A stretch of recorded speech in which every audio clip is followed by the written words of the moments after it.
Oke, baik. Bismillahirrahmanirrahim. Perkenalkan, kami dari kelompok 3 akan menjelaskan mengenai konsep desain solid dengan tema manajemen buah. Nah, pada kesempatan kali ini saya Agung Setiadi dengan NIM 6090123 akan menjelaskan mengenai prinsip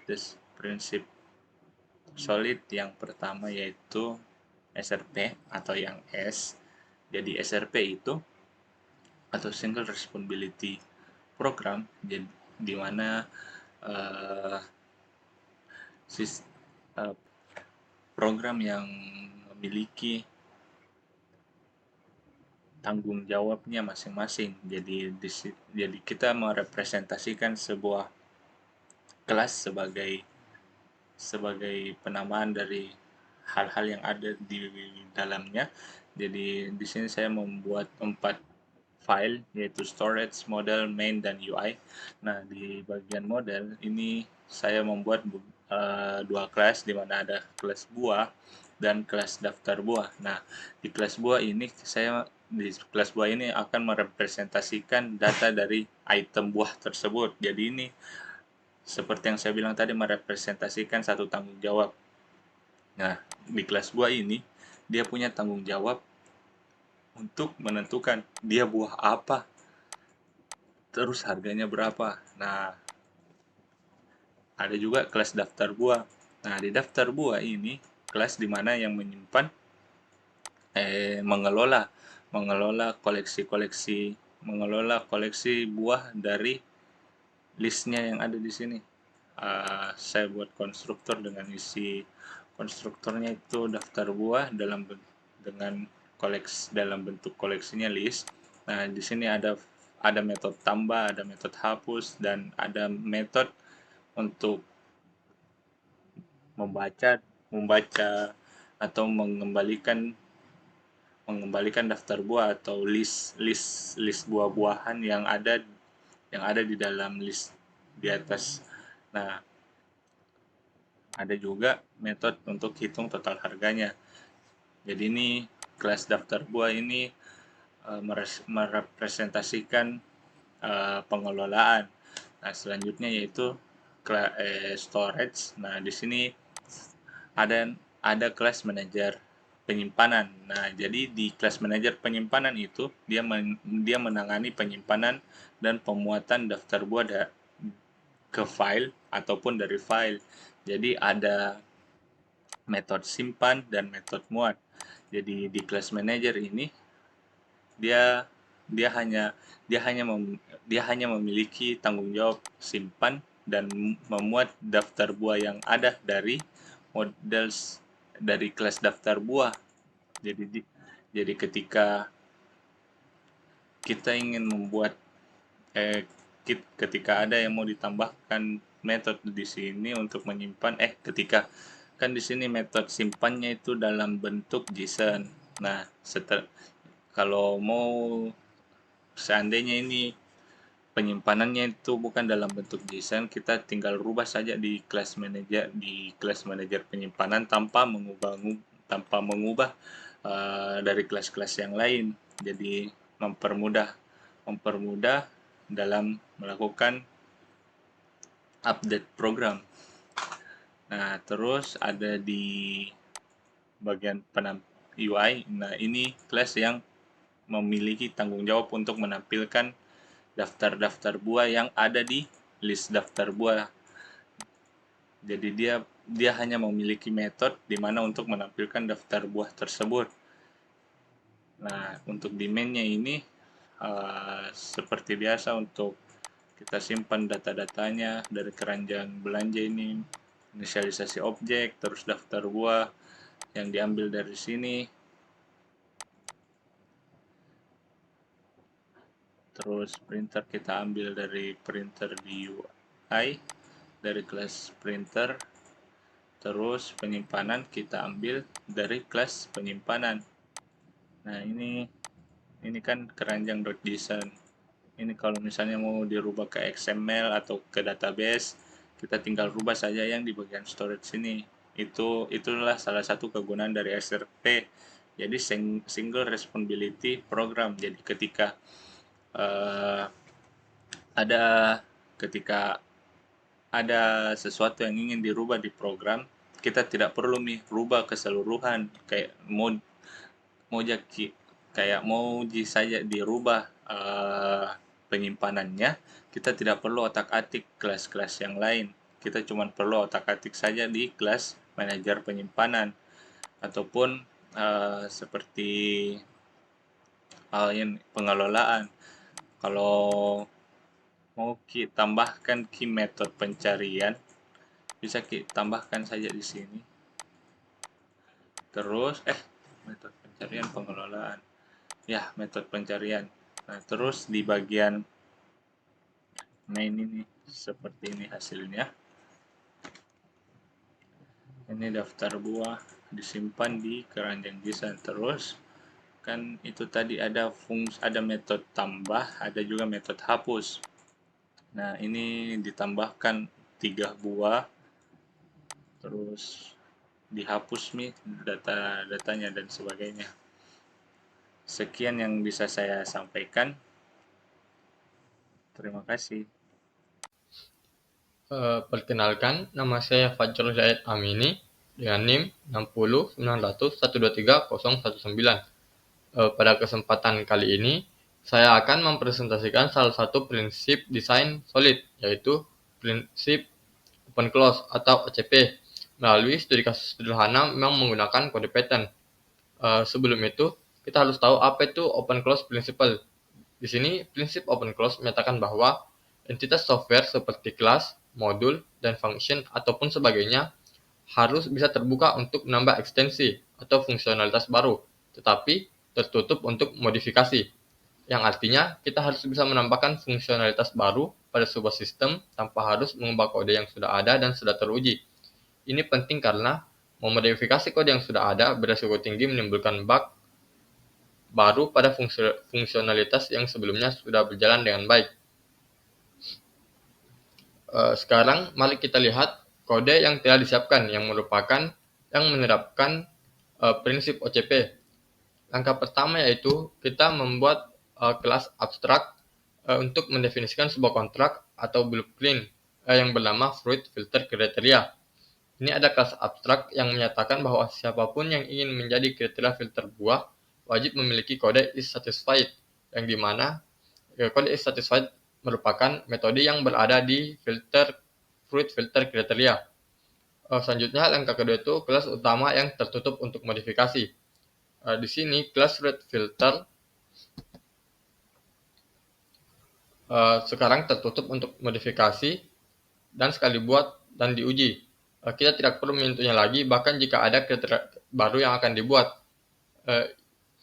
Metode filter fruit dalamnya tidak peduli jenis kriterianya, apakah itu manis, asam, atau lainnya. Ia hanya tahu bahwa ia akan menerima sebuah objek kriteria yang pasti memiliki metode is satisfied.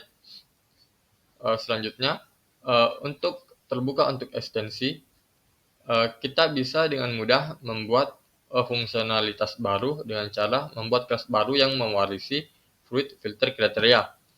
Seperti pada kode di sini kelas sweet fruit filter dan sour fruit filter adalah ekstensi dari sistem kita. Jika kita butuh filter baru untuk menambahkan fitur baru, di sini kita tidak perlu mengubah kode yang sudah ada sebelumnya, melainkan kita hanya perlu membuat ekstensi baru untuk menambahkan fungsi baru. Contohnya di sini kita akan membuat filter untuk buah berbiji. Di sini kita hanya perlu menambah kode baru yang bernama seeded fruit filter yang juga mewarisi metode is satisfied dari fruit filter kriteria. Di sini kita hanya perlu membuat kelas ini tanpa harus mengubah kode yang sebelumnya sudah ada. Selanjutnya, dengan menerapkan prinsip open close melalui abstraksi dan pewarisan, kita mendapat manfaat yang signifikan. Yang pertama itu maintainability, di mana kode menjadi lebih mudah dirawat karena fungsionalitasnya terisolasi dalam kelas-kelas kecil. Yang kedua itu sistem mudah untuk dikembangkan dengan fitur-fitur baru. Yang ketiga, mengurangi resiko kerusakan pada kode yang sudah ada saat penambahan fitur. Desain ini membuat kode kita lebih fleksibel dan siap untuk menghadapi perubahan apapun. Demikian dari saya, terima kasih. Saya serahkan ke pemateri selanjutnya. Assalamualaikum warahmatullahi wabarakatuh. Nama saya Tika Rizky dengan NIM 60900123002. Di sini saya akan menjelaskan tentang salah satu prinsip solid, yaitu Liskov Substitution Principle, atau biasa disingkat dengan LSP. LSP di sini adalah prinsip yang dimana kelas turunan bisa menggantikan kelas induk tanpa merusak program atau membuat program error. Sebagai contohnya, terdapat kelas buah sebagai kelas induk dan dua kelas turunannya yaitu apel dan jeruk. Kelas apel dan jeruk ini harus bisa menggantikan cara kerja dari kelas induk agar prinsip LSP ini terpenuhi. Untuk programnya saya menggunakan contoh tadi, yang dimana kelas buah sebagai kelas induk memiliki dua abstrak method. Yang di sini ada metode nama yang mengembalikan nama dari buah, lalu ada metode makan yang mengembalikan bagaimana buah tersebut dimakan. Kedua abstrak metode ini harus ada di dalam kelas turunan nanti. Selanjutnya, terdapat dua kelas turunan yaitu apel dan jeruk, yang dimana tentu saja mengimplementasikan abstrak metode yang ada dalam buah. Dengan kelas apel sendiri mengembalikan nama apel, lalu dengan yang di metode makan mengembalikan apel digigit dan langsung dimakan. Untuk kelas jeruk sendiri di metode nama mengembalikan jeruk dan di metode makan mengembalikan kalimat jeruk dikupas dulu lalu dimakan isinya. Dua kelas turunan ini sudah mengimplementasikan LSP karena menurunkan abstrak metode yang ada dalam buah. Untuk implementasi prinsipnya, saya membuat kelas pemakan di sini yang metodenya itu makan buah dengan parameter buah, kelas buah sebagai objeknya. Di sini metode makan dipanggil tanpa mengetahui dari kelas mana metode tersebut dipanggil. Dari pemanggilan fungsi makan tanpa peduli jenis buahnya ini sudah menunjukkan bahwa program ini telah menerapkan prinsip LSP. Kesimpulannya, LSP itu penting agar program bisa mudah dikembangkan ke depannya. Untuk program ini, misalnya jika kita ingin menambahkan kelas jeruk, kelas rambutan atau pisang. Selama kelas tersebut memenuhi aturan atau abstrak metode dari kelas utama, kelas induk, maka LSP-nya akan tetap terpenuhi. Dan jika tidak, maka itu sudah melanggar dari prinsip LSP. Sekian penjelasan dari saya. Wassalamualaikum warahmatullahi wabarakatuh. Baik, Assalamualaikum warahmatullahi wabarakatuh. Perkenalkan, nama saya Agung Prasastia Badi dengan NIM 60900123001. Pada kesempatan kali ini saya akan menjelaskan tugas kelompok yang telah diberikan. Pada tugas kelompok ini saya akan menjelaskan pada bagian YSP yang dengan contoh codingan yaitu tentang sebuah buah. Pertama-tama kita harus tahu dulu apa itu YSP.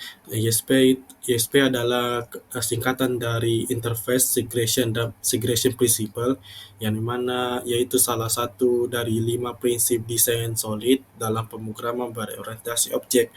Bisa dibilang definisi sederhananya, jangan memaksa sebuah kelas untuk mengimplementasikan interface yang tidak digunakannya. Artinya, setiap interface sebaiknya kecil dan spesifik, bukan besar dan mencakup terlalu banyak hal. Dengan begitu, kelas yang mengimplementasikannya hanya perlu fokus pada apa yang benar-benar relevan bagi mereka.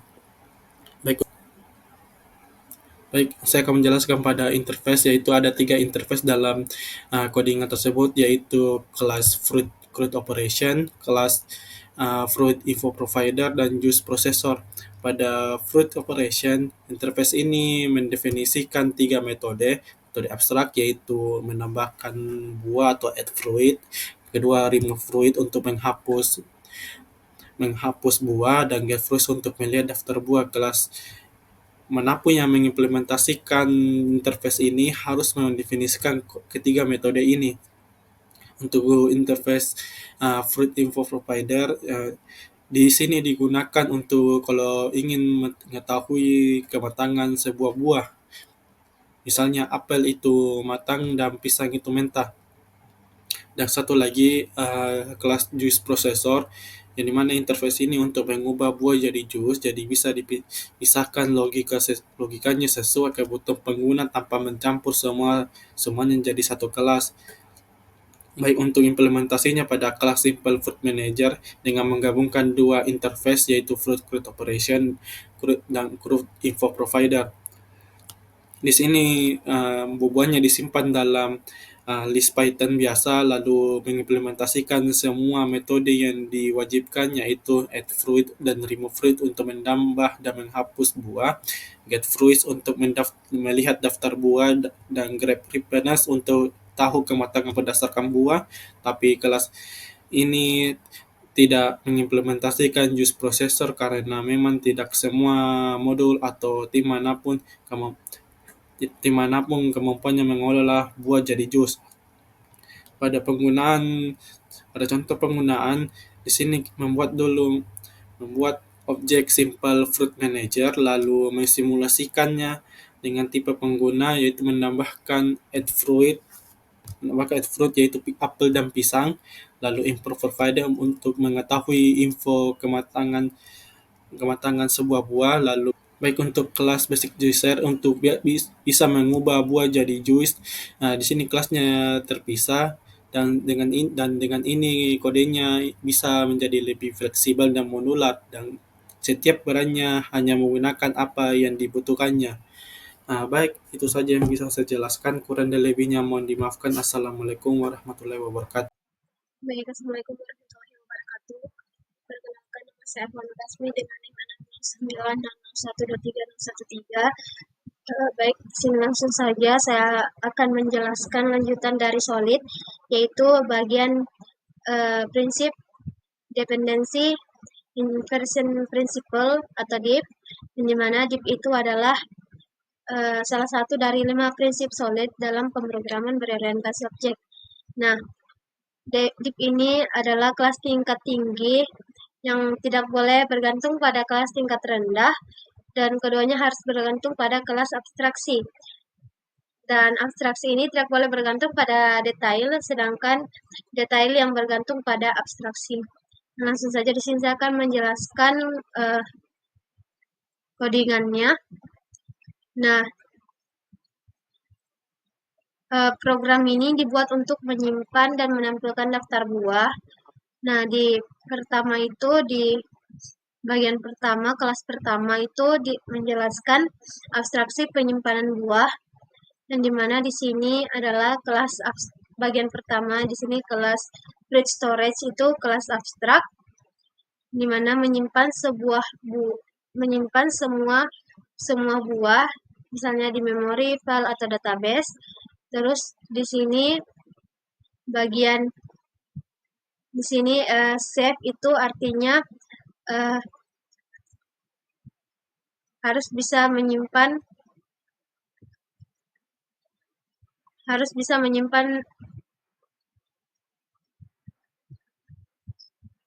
save itu artinya menyimpan buah, sedangkan load all itu adalah mengambil semua buah yang sudah disimpan. di save tadi. Nah, di kelas kedua membuat implementasi konturasi tingkat rendah untuk menyimpan di memori. Itu sini dijelaskan bahwa kelas in memory fluid storage itu adalah kelas nyata atau implementasi dari fluid storage. Terus di buah-buah ini disimpan ke dalam self fluids. Terus fungsinya disimpan di save. Dan fungsi load-all ini disimpan mengambil seluruh buah dari list.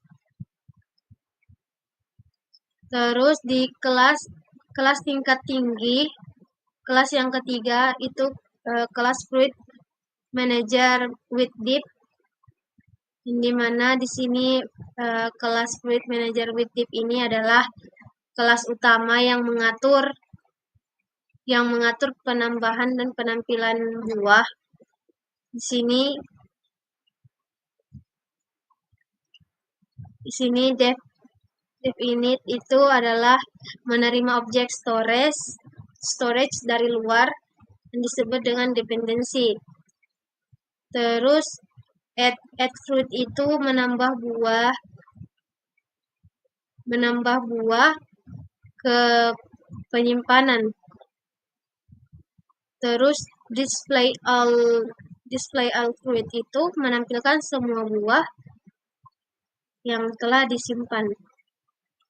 Baik, selanjutnya di sini ada tampilan outputnya, itu menampilkan proses penyimpanan buah ke dalam memori dan kemudian menampilkan daftar buah yang telah disimpan.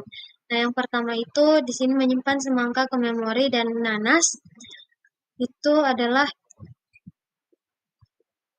program menampilkan pesan bahwa masing-masing buah telah disimpan ke memori atau simulasi. Nah, setelah itu saat fungsi untuk menampilkan semua buah dipanggil, program ini mencetak bahwa semua buah sudah dimuat dari memori, lalu mencetak daftar buah dari manajer, yaitu semangka dan nanas. Terus semua proses ini menunjukkan bahwa sistem berhasil disimpan dan menampilkan data buah dengan baik. Mungkin itu saja yang bisa saya jelaskan. Sekian dari saya. Assalamualaikum warahmatullahi wabarakatuh.